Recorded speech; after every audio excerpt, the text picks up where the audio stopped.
Hello and welcome to the No One Asked You podcast. This series, I am once again joined by my wonderful co-host, that darn Kitty. Dorkus and I are sharing our experience reading The Way of Kings for the first time. Each episode, we will summarize what we'd read and discuss our experience along the way. This is Storming the Archives, The Way of Kings, and today we discuss Chapter 2. Chapter 2! Honor is dead. 8 months later, Kaladan is now a slave en route through the unclaimed hills to be sold in one of the independent cities along the coast. He determines to reject paranoia, to not be like the rest of the slaves. A Windspren makes Kaladan the target of its mischievous humor by sticking Kaladan's food bowl to his hand. Laughing, the Windspren zips away. A slave cautiously approaches Kaladan. The slave inquires about Kaladan's 10 previous escape attempts and offers half his food in exchange for being brought along on the next escape attempt. For his combative talents and multiple escape attempts, Kaladan was given a unique brand, marking him as a dangerous slave. Kaladan, dejected and depressed, reflects on having once been considered lucky. He thinks the many failures to protect people should be more accurately considered bad luck, not good. He contemplates the freedom of no longer caring, no longer resisting. A slave inquires how Kaladan became enslaved. I killed the Light Eyes. I'm surprised they let you live. Killing the Light Eyes isn't why I was made a slave. It's the one I didn't kill that's the problem. Kaladan scratches at the slave marks branded to his forehead and reflects on the medicinal practices instilled in him by his father. The wounds aren't healing well without the proper care. A slave in the caravan has been coughing. Although Kaladan would have been all too eager to help once, he no longer feels the motivation to do so now. The slave caravan halts for the night. A coughing slave continues his coughing. Kaladan managed to find some poisonous leaves, which he kept on him, though he's uncertain whether or not to use them on his captor or save it for himself. Holding the leaves tightly in his hand, a translucent figure, just a handspan tall, appears before Kaladan, the Windspren in the shape of a woman. Kaladan notes this particular Windspren is an oddity. What's even more strange is that the Windspren knows Kaladan's name. She asks what he's holding in his hand.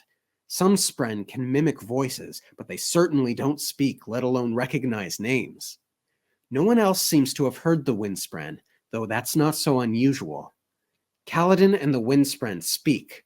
The Windspren seems whimsical and curious about Kaladan, but Kaladan reflects on his many failures, the many lives he had lost, including Sen and Dalit. The head of the caravan steps out to the wagon to give the slaves water. Kaladan knows how to help the coughing slave, merely give him more water than the slavers were accustomed to giving. The caravan leader sends guards in to observe the coughing slave. Kaladan intends to allow the slavers to do as they will, but the voice of his father rings in his mind. Can you really leave him, son? Let him die when you could have helped. Kaladan goes to the bars of his cage and tells the slavers how to help. Cruelly, the head of the caravan has the coughing slave brought out and killed. This enrages Kaladan. The two exchange threats and insults. Kaladan formulates a plan to poison the water, hoping to kill the slavers, only to find that he had crushed the poisonous leaves in his fit of rage. Dejected, Kaladan slumps down as the Windspren zips around him, looking confused. Oh, Right. Tinkerbell. Say that Tinkerbell! again. Tinkerbell has entered the chat.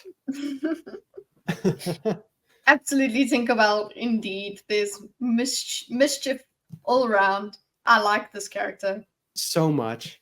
So fey. Exactly. And, well, whether this is actually a Windspren or not, there is a discussion, because we do have a little tidbit that is given to us. This is just, I'm skipping ahead to my main takeaway, is the corpse of a young girl with pale skin.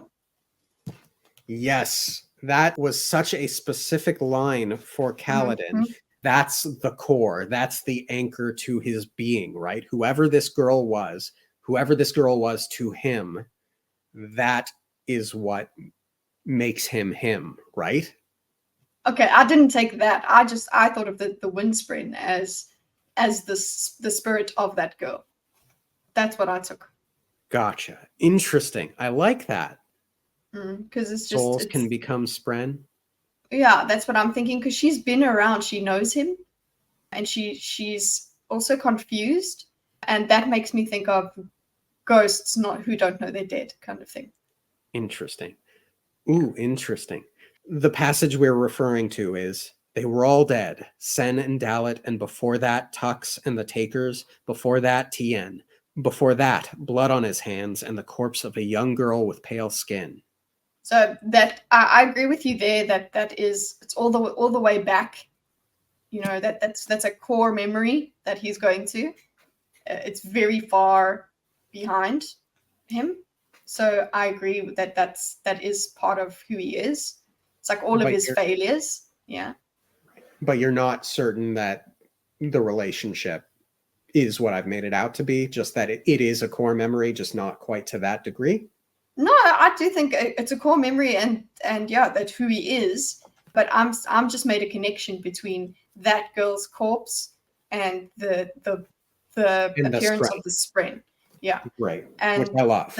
I didn't make that connection, and I absolutely love it. It was my immediate connection when I was like, why are you mentioning a corpse? But the importance of it is definitely, who is that girl? We need to find out who that girl is, and yeah, is there a connection? At my prediction, or not prediction, my expectation is, okay, this Windspren is more than just a Windspren. That's my main takeaway. Well, clearly, especially considering that it can talk and interact. Mm-hmm. And it knows his name, but also just doesn't really know why it knows its name as well. That's the kind of thing that I expect from a certain kind of ghost that doesn't really know they're dead. They're not too sure what they come up with memories and things like that. And it's been following Kaladan, and it doesn't know why.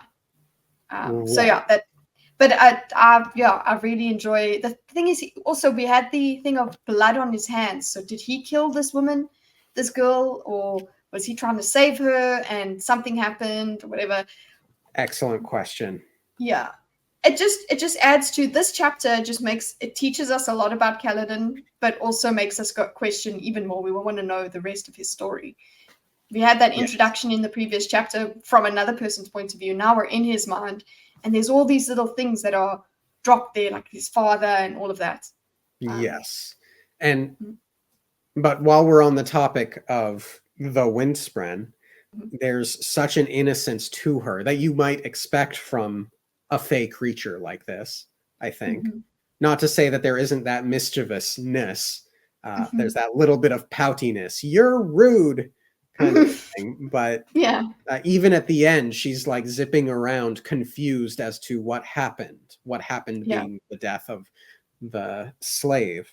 But I want to bring up just quickly the guesses of what she thinks Kaladan has in his hand. She says, she bent down looking at his hand from different angles, like a child expecting to find a hidden piece of candy.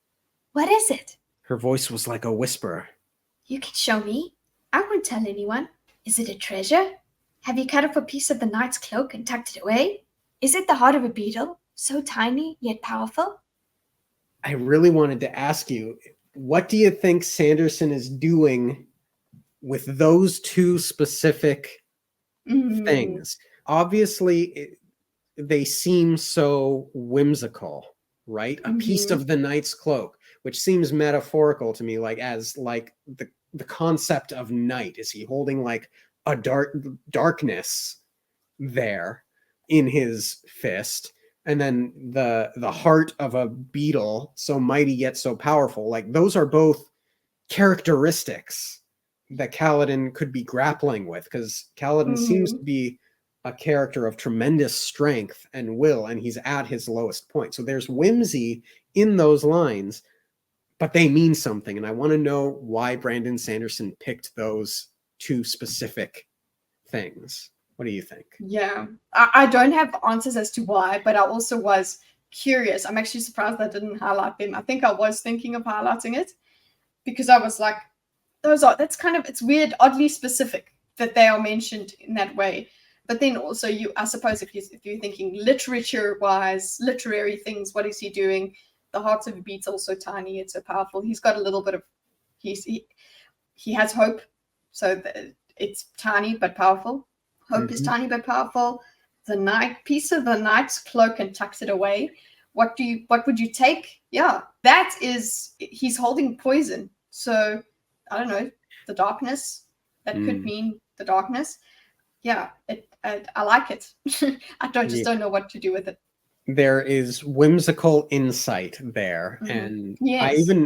I don't even think that the Windspren necessarily knows what she's doing or what those connections might be. I think to a point it is a purely literary thing that Sanderson's doing in a great way, to be clear.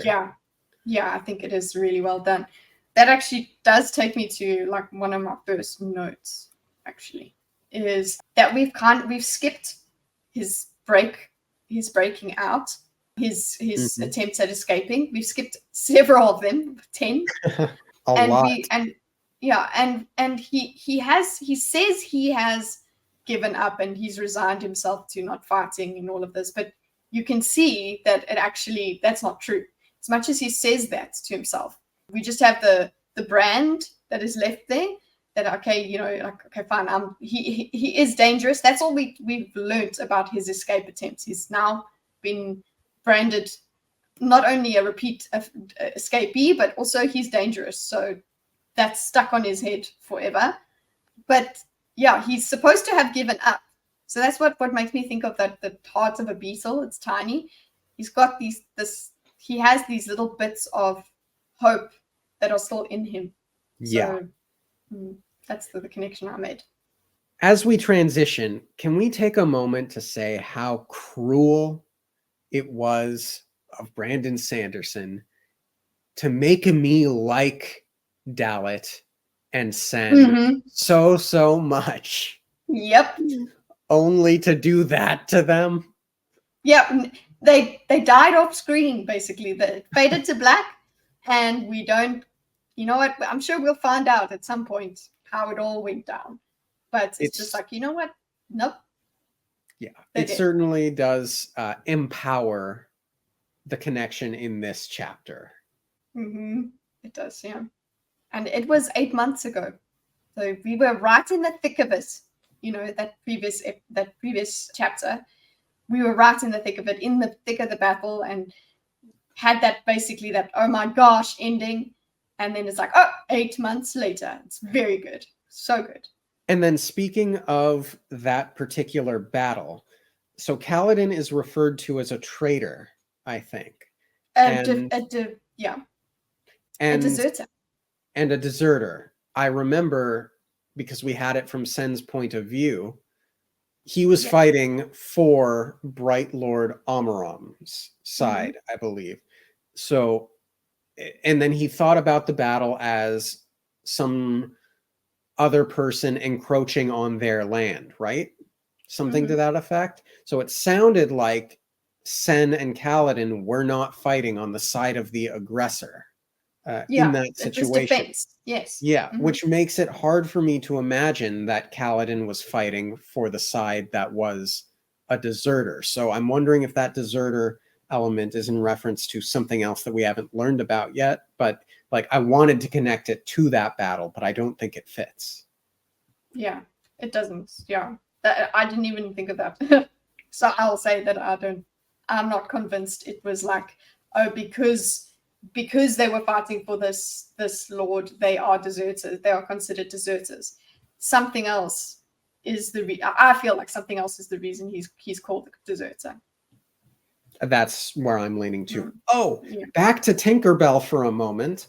The fact that she knows his name, we know that she's been following him for a while, but Kaladan reflects that he hadn't noticed her prior to the last time his name was used, essentially. not in Yep. those exact terms. So it makes me wonder, is that, I suppose that feeds into your theory that it's connected to the young girl corpse. Mhm. But it makes me think, like, has this thing been following him around his entire life, or since 8 months ago, or, how long? The question is in my mind. Yeah, that is. We do know that it's because he poses the question himself. He has noticed this Windspren only in the past.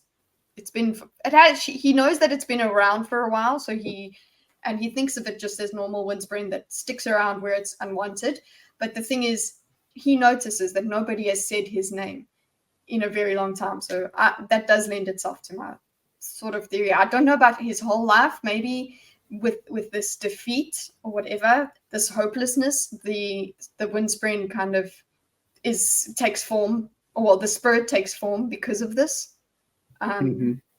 Because of this energy that's around him at this point. So now there's more. So maybe it has been following him around since, or known. I don't know. But I'm just feeling like this is more than Windspren. Definitely. Yeah. I love the red stars. Mm-hmm. I think you and I are getting a fairly decent understanding of what the Cosmere is. And we've seen the red suns on the book covers for various short stories by this point. So I think it's reasonable. Go on. There's also First Moon, a reference to First Moon. So they've got several moons. It's also cool world building there.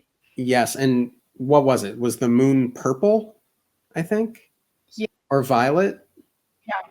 That sounds gorgeous. Like, I know that we know that red suns are not good things, but the idea of white stars mixed with red stars and then a violet moon just looks so beautiful in my mind. And you get some spren dancing around in there as well. Mm-hmm.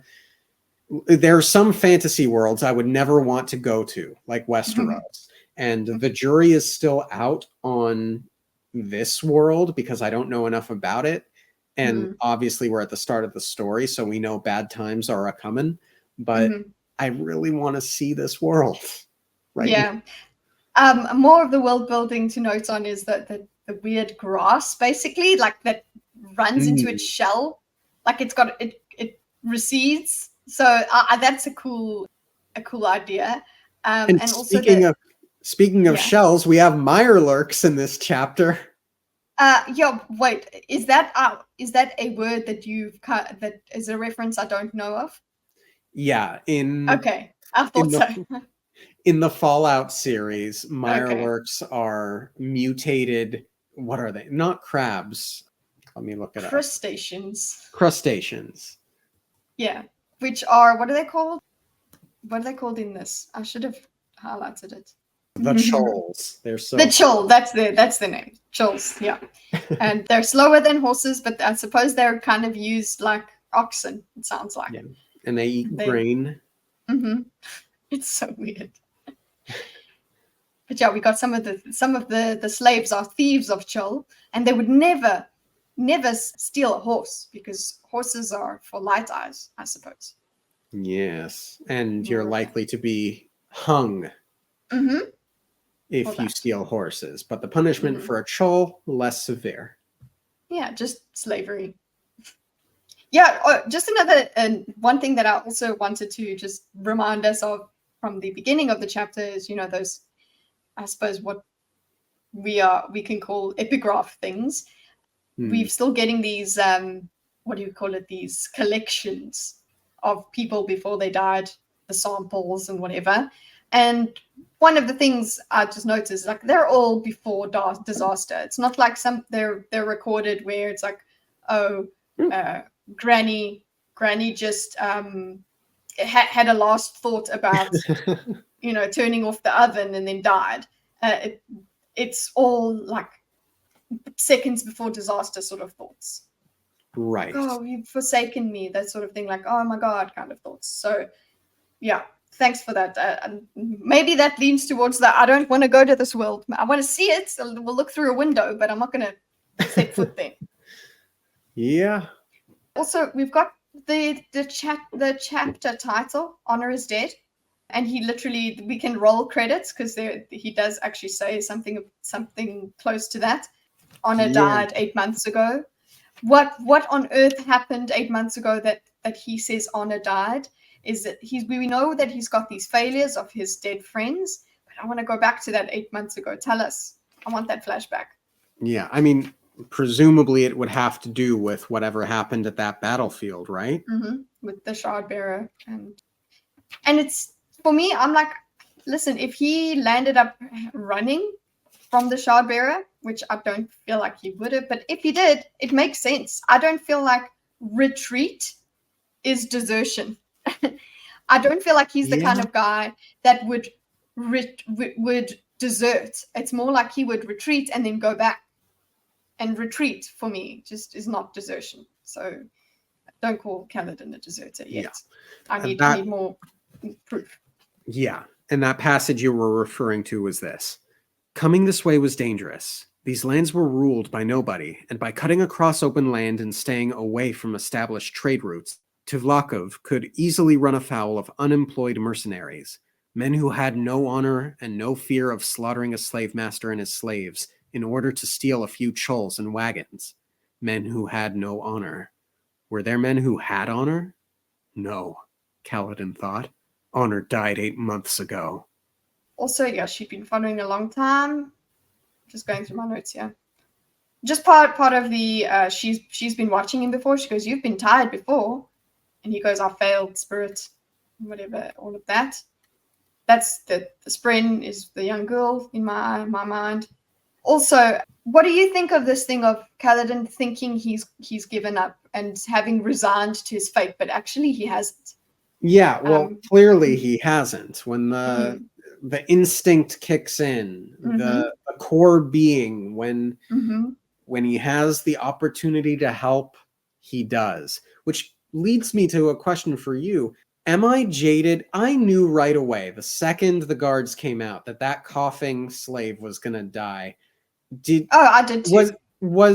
Was Kaladan overly optimistic in thinking that the slavers would actually give him the water necessary to live? Because he seemed to earnestly believe it for a moment there, and I'm like, really, Kaladan?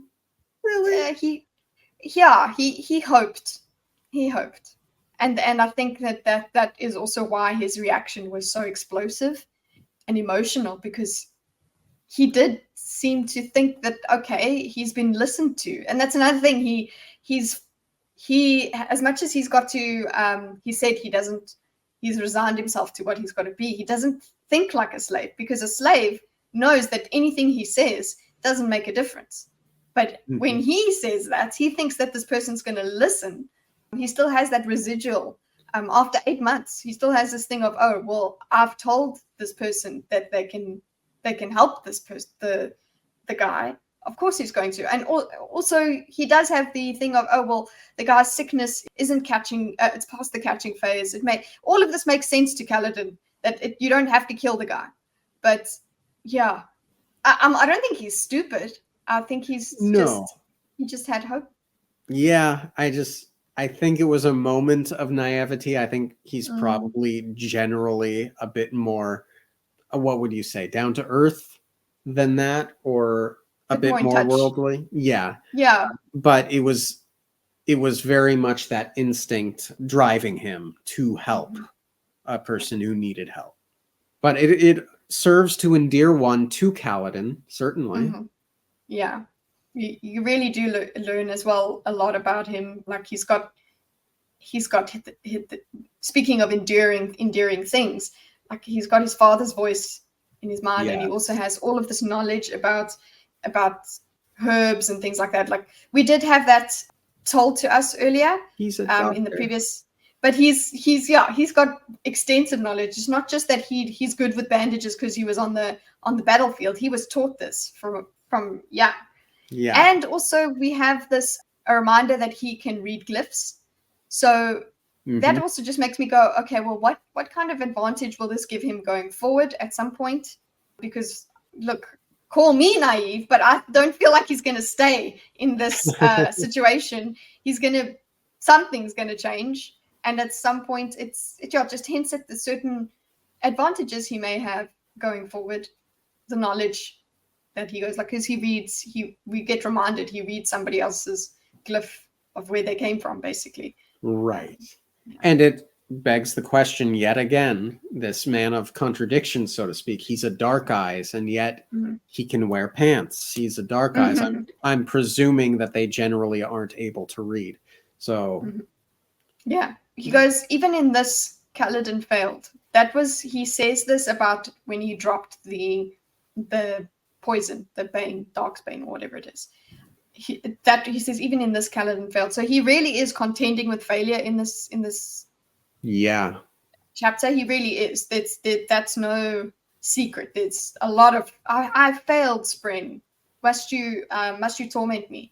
That sort of thing. He's got failure, a lot of failure, but yeah, he hasn't given up as much as he wants to try. And like, he still has that huge reaction at the end there.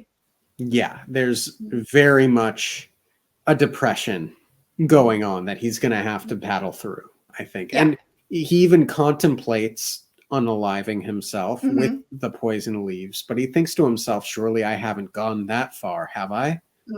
He doesn't know whether it's, he explains it away as an instinct to secure a weapon as soon as possible. Never leave it behind. Loot wherever you can, kind of thing. So, but it's not like that wasn't a possibility to him, that he's like, maybe. So he did have that option he had thoughts that planned through. He had thought, I can put this in the guy's water, and he's watching, he's learning God's names. He's got all of that leadership in him. It just comes to him instinctually, and we don't want that to fade. And now he's got this Spren that is supposedly tormenting him, but I think that Spren is going to be very helpful. Oh, and of course, I mean, we made the Tinkerbell comparison.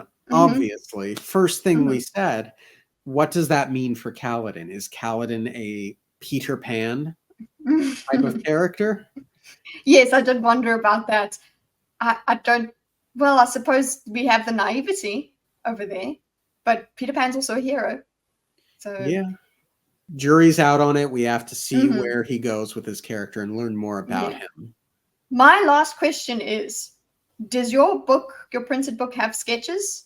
It does. So a lot of artwork at the top of each chapter. And then I did see on the following page that there were pictures of eels, but because it was on the following page, I didn't look at it until until after this, when we get to the next chapter. But since you're reading on Kindle, I know that's a bit different for you. Yeah, it came straight. It was straight at the end there. It was a diagram of sketch of eels, because in the previous chapter that there was mention of them, sky eels, and the world building is great. And just I can't really read the exact writing about it, but I suppose because it comes before the next chapter for you in the book, let me reserve comments. Sounds good then. Maybe that picture, maybe there's reference to sky eels. Otherwise, it's just like, hey, here's some concept art. Really cool. Yeah, and I see that there's some writing along with the sketches. So yes, we'll have that discussion in the next chapter. Okay. I think that's everything. Thank you all for tuning in. Honor is not dead. Honor is not dead. I believe in you, Kaladan. Because Kaladan's alive. Yeah. You're not cursed, probably. I hope. Probably. Have a wonderful week, everyone, and we'll see you next time. Okay, thanks. Bye. Thanks.